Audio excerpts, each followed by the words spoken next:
Hello, this is Prasuk Jain and welcome back. और आज मैं आपको एक ऐसे पर्सन से मिलाने जा रहा हूं जो एक एक्टर, एक डायरेक्टर, एक सिनेमेटोग्राफर और एक राइटर है, जिन्हें अगर जैक ऑफ ऑल और मास्टर ऑफ ऑल कहा जाए तो इसमें कोई दो राय नहीं है।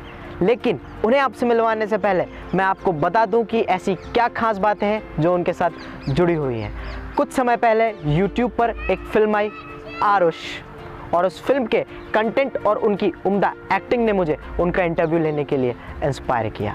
और मैं आपको बता दूं कि वो फिल्म स्किज़ोफ्रेनिया नाम की एक बीमारी पर बेस्ड थी।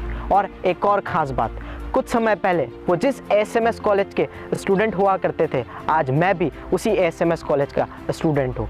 तो आइए मिलते हैं एक राइटर, एक डायरेक्टर, एक एक्टर और एक सिनेमेटोग्राफर मिस्टर भव्य मुकेश व्यास से, और जानते हैं इस पूरी फिल्म के बारे में। A very warm welcome you sir. Thank you so much. Sir, सबसे पहले आप हमें उस डिजीज़ के बारे में ब्रीफ कीजिए जिस पर आपकी फिल्म बेस्ड है। क्या होता है उस डिजीज़ में?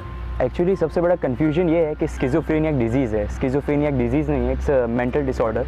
पहले जब मैं पिक्चर बनाने जा रहा था तो मेरे दिमाग में एक टर्म था, हेल्यूसिनेशंस, जहाँ पर हम वो चीज़ें देखते हैं जो असल में होती नहीं है, बट हमारा बिलीफ होता है कि वो वहाँ पर हैं। और हेल्यूसिनेशंस के बारे में पढ़ते पढ़ते एक टर्म आई मेरे सामने, स्किज़ोफ्रेनिया।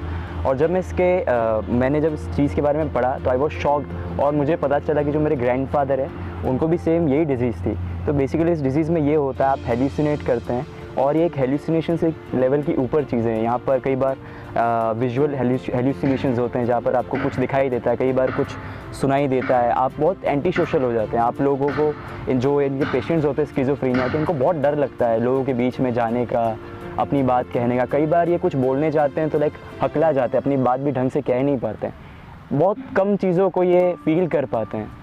तो it's a very rare mental disorder and very dangerous. World के 1% पॉपुलेशन इस चीज़ से इफ़ेक्ट होती है। और एक और बात है, इस चीज़ के बारे में जानना बहुत ज़रूरी है, लाइक 84% केसेस में ये जेनेटिकली ट्रांसफ़र होता है, जैसे हमारे दादा से, पापा से, किसी भी से। बट कई बार ये किसी चीज़ को देख के जैसे हम शॉक हो जाते हैं, कई बार कोई ऐसी चीज़, कोई इंसिडेंस होता है जो हम बर्दाश्त नहीं कर पाते हैं, जैसे कि इस मूवी में है। इस मूवी में इस कैरेक्टर आरुष को जो स्किज़ोफ्रेनिया जिस रीज़न से हुआ था वो ऐसा ही था, उसके सामने उसके नेफ्यू की डेथ हो गई थी, और वो इतनी रियलिटी इतनी हार्श थी उसके लिए कि वो एक्सेप्ट नहीं कर पाया था, और उसके दिमाग पे वो जोर पड़ा था। मतलब सिंपली अगर कहें मेंटल डिसऑर्डर है ये Yes. तरह का। स्किज़ोफ्रेनिया जो Yes. डिजीज़ है वो एक मेंटल डिसऑर्डर Yes, है। yes. क्योंकि तो आपने अपनी लाइफ में भी इसको एक्सपीरियंस किया है, क्योंकि आपके ग्रैंडफादर को भी ठीक हाँ, तरह की बीमारी थी। बिल्कुल बिल्कुल। इस मूवी में एक सीन है जहाँ पर वो कैरेक्टर कांच के सामने देखता है, और उसको वो डर रहा होता है कि वो गुस्सा कर रहा होता है कि तू यहाँ से हट जा, वहाँ से हट जा। जब मैं 9th स्टैंडर्ड में था, लगभग रात के 10:30-11 बजे मैं पढ़ाई कर रहा था ऐसे, तो फिर आवाज़ आई अचानक से दादा की, तो ज़ोर ज़ोर से चिल्ला रहे थे। तो मैं, मेरे पापा, हम सब देखने गए, तो वो कांच के सामने खड़े थे और कांच को मार रहे थे वो सच में, और वो बड़े घबरा जाते थे कई बार कांच को देख के। तो हमको अभी भी याद है कि न्यूज़पेपर लगाना पड़ा था कांच के ऊपर, या फिर लाइट्स ऑफ करके रखनी पड़ती थी कि गलती से वो कांच की तरफ देख के ऐसे ना बिहेव करें। तो ज़रूर आपकी इस फिल्म में आपकी उम्दा एक्टिंग ने लोगों को बहुत ही कायल किया है आपको देख के। सर, कब आपको ऐसा लगा कि मुझे ये फिल्म बनानी चाहिए, और कौन सी ऐसी बातें थी जिसने आपको इंस्पायर किया इस फिल्म को बनाने के लिए?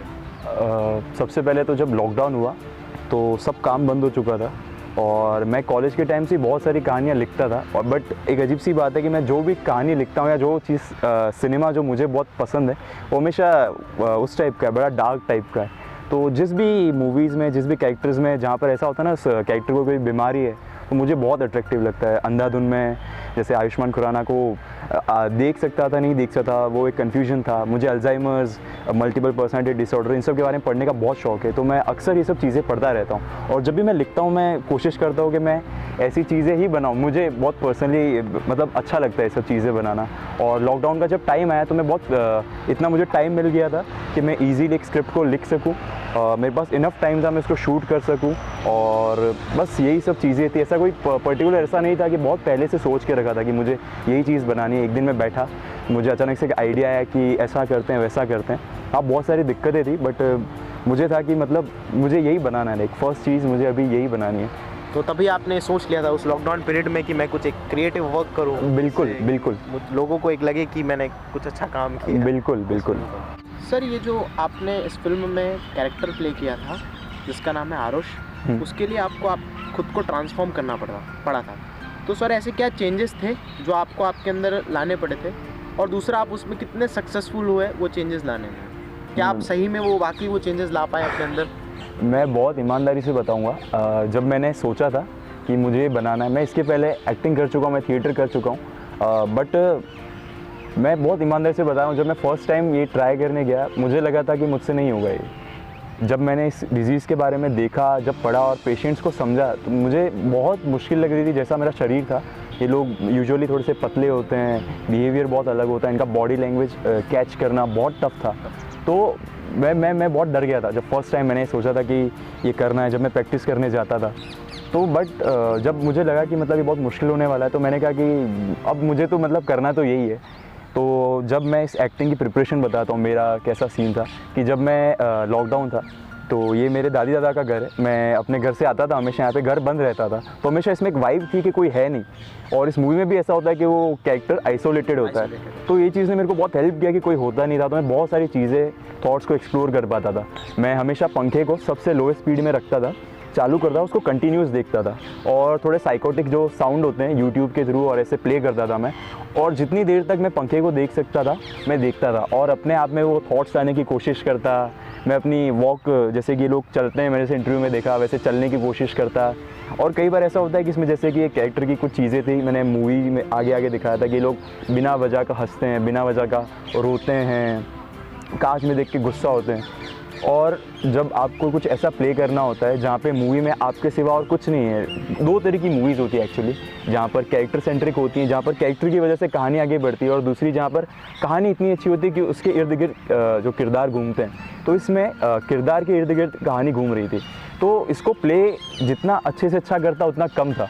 और मुझे जब मैंने पहली बार इसकी तैयारी करने गया था, उस दिन मैंने बाल मुंडवाए थे अपने। मैंने सोचा था कि मैं बिल्कुल बॉल्ड होके इसको प्ले करूँगा, बट मेरे बाल इतने वापस आ गए जब मैं इसको प्ले करने गया। मुझे इतना टाइम लगा इस चीज़ को अडेप्ट करने में, इस कैरेक्टर को अडेप्ट करने में अपने अंदर, इतना मेरे लिए टफ था।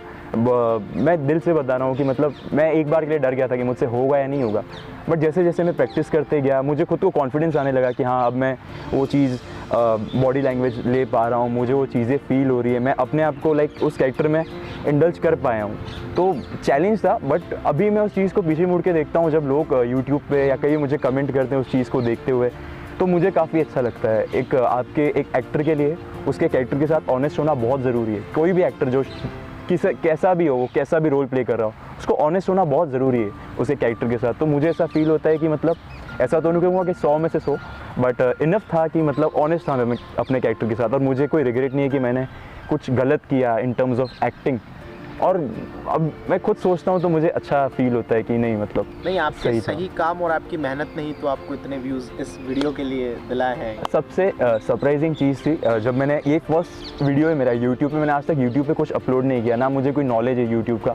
तो मैंने अपने घर वालों से सब्सक्राइब करवाया। अब तो मेरे 21 सब्सक्राइबर थे जब मैंने वीडियो डाला था, और ज़्यादा से ज़्यादा मैं क्या उम्मीद कर सकता था कि कितने व्यूज़ आ जाएंगे। बहुत ऑनेस्टली बता रहा हूँ, मैंने सोचा था कि मैक्स टू मैक्स, जब मैं एडिटिंग भी कर रहा था, मैं सोचा था 1 साल के बाद या 6 महीने के बाद कि 3000 या 5000 लोग देख लेंगे।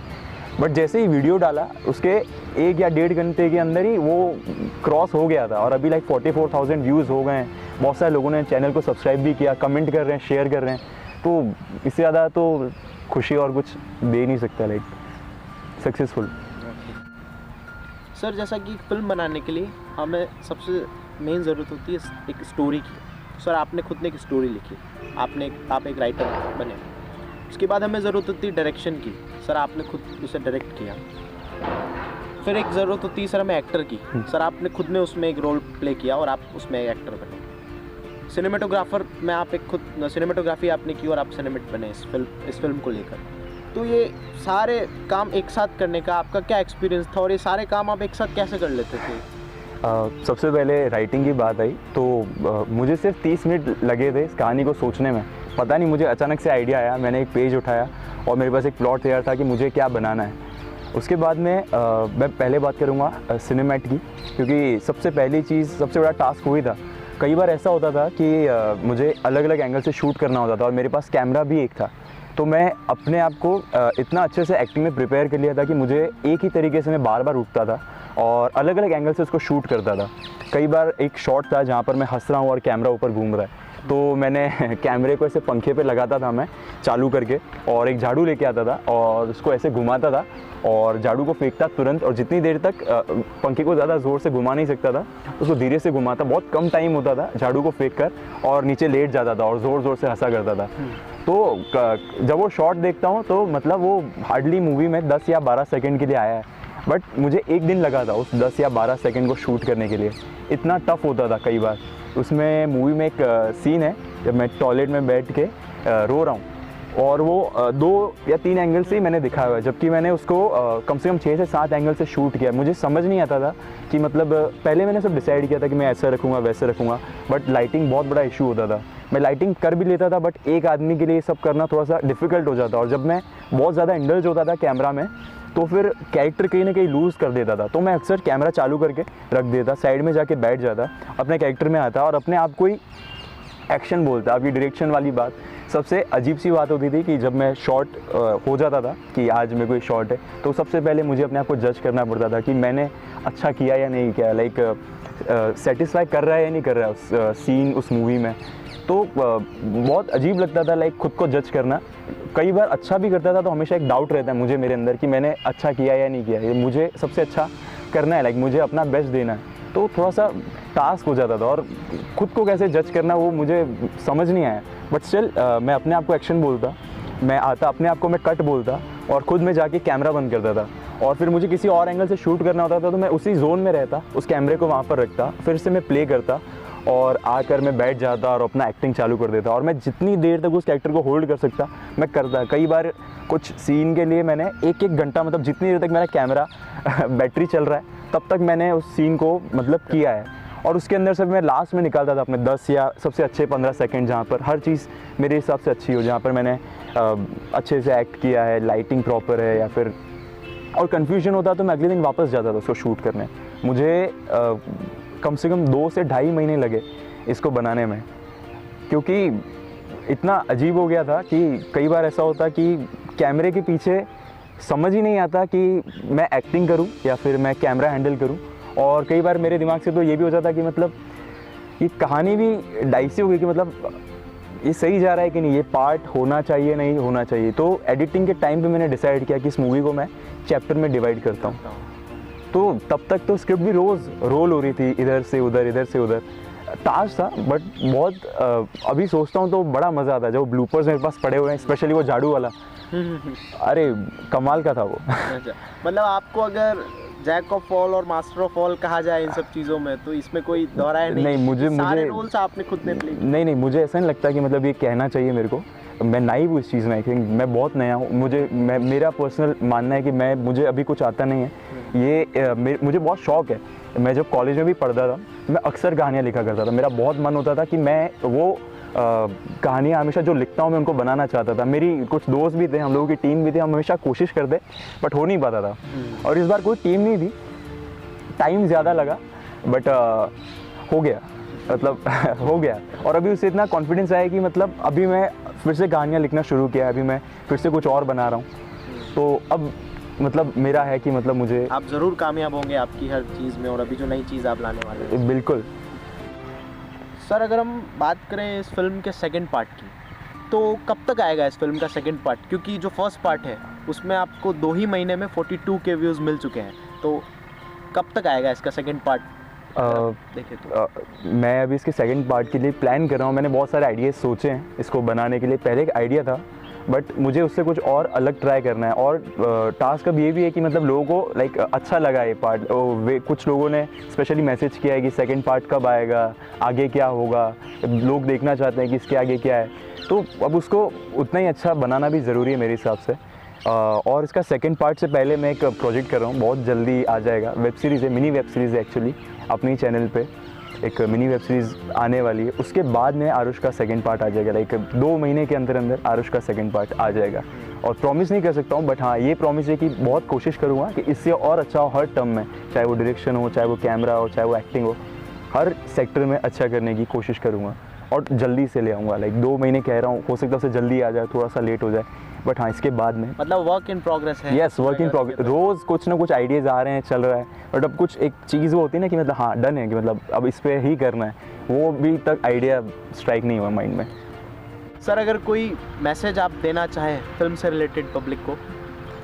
एक दिल से बहुत मैसेज है। जब मैं इस बीमारी के बारे में पढ़ रहा था और मैं यूट्यूब पे वीडियोस देखता था, ऐसे लोगों को अक्सर जो इस डिजीज़ से मेंटल डिसऑर्डर से सफ़र करते हैं, लोग अक्सर इन लोगों को साइड कर देते हैं, किनारा कर देते हैं, कुछ अलग समझते हैं इनको लोगों से कि लाइक ये पागल हैं। मेरा बस एक छोटा सा रिक्वेस्ट है कि ऐसे लोगों को पागल मत बोलो, लेकिन उनकी भी एक तकलीफ़ है, कोई डिसऑर्डर है, उसकी वजह से वो लोग ऐसे हैं। तो जहाँ भी आपको ऐसे लोग मिले या फिर जो भी ऐसे केस हो, मैंने अपने दादा को देखा है, थोड़ा सा घर वालों ने उनका बहुत ख्याल रखा, और ऐसे टाइम पे मुझे लगता है कि ऐसे जितने भी पेशेंट्स हैं, इन सारे पेशेंट्स को प्यार की, केयर की बहुत ज़्यादा ज़रूरत है। इन लोगों को आइसोलेट करना सही डिसीज़न नहीं है। लाइक इनको भी उतना ही प्यार और केयर मिलना चाहिए, इतनी रिस्पेक्ट मिलनी चाहिए जितनी एक नॉर्मल ह्यूमन बीइंग को मिलती है। मेरे हिसाब से एक जो नॉर्मल लोग हैं उनके तरह इनको ट्रीट करना बहुत ज़रूरी है। सर डेफिनेटली आपने एक बहुत अच्छा मैसेज पब्लिक को दिया है हाँ। इस फिल्म के थ्रू, और ज़रूर पब्लिक इसे सुनेगी और इस पर अमल करेगी। बिल्कुल। Thank you so much sir, आपने अपना प्रीशियस टाइम मुझे दिया। बट मुझे जाने से पहले मुझे एक क्वेश्चन पूछना है, why do you want to take interview of me? Sir आपकी सर रियल बात अगर मैं बताऊं आपको, सर जब ये आपकी फिल्म आ रही थी सर आरुष, उसे सर जब मैंने आपकी फेसबुक पोस्ट पर देखा था, फिर मैंने उस वहाँ पर जो लिंक थी उससे जब मैं उस फेसबुक पोस्ट पर गया, तो जब मैंने उस लिंक से आपकी फ़िल्म को देखा तो मुझे आपकी उम्दा एक्टिंग और आपके जो वर्क था उसने मुझे इंटरव्यू लेने के लिए एक माइंड पर एक स्ट्राइक ज़रूर किया था कि मैं इनका इंटरव्यू लूँ। एक अलग फील्ड में मैं हर फील्ड से एक बंदे का इंटरव्यू ले रहा था, तो इस फिल्म मेकिंग के फील्ड में मैं आपका इंटरव्यू लूँ। उसके बाद जब एक दिन अचानक से मैं घर पे था तो मेरे पास फ़ोन आया, आप कल्पेश मेहता को जानते होंगे? हाँ जी। कल्पेश भैया का, तो उन्होंने भी मुझे यही आइडिया दिया बात करते करते कि इंटरव्यू ले, ठीक है मैं उनसे बात करता हूँ इंटरव्यू, और सडनली एक आइडिया जनरेट हो गया और हमने इस पर काम करना शुरू कर दिया। लेकिन ये मेरे लिए बहुत अच्छा एक्सपीरियंस था क्योंकि मुझे काफ़ी चीज़ें आपसे जानने को मिली फिल्म मेकिंग के बारे में और काफ़ी नॉलेज मुझे मिले। And thank you so much sir, आपने मुझे thank you so much for inviting me. तो ये थे मेरे साथ mister Bhavya Mukesh Vyas, a person who is jack of all and master of all. And I am very thankful to mister Kalpesh Mehta जिन्होंने इस interview को कराने में मेरी हेल्प की। और एक और ख़ास बात, अगर अभी तक आपने आरुष फिल्म नहीं देखी है तो आप इस वीडियो के डिस्क्रिप्शन बॉक्स में लिंक के थ्रू उस फिल्म को देख सकते हैं। अभी के लिए इतना ही, आगे और भी ऐसे स्पेशल पर्सन से मिलने के लिए मेरे साथ बने रहिए। तब तक के लिए अपना ध्यान रखें and maintain social distancing. Bye, take care.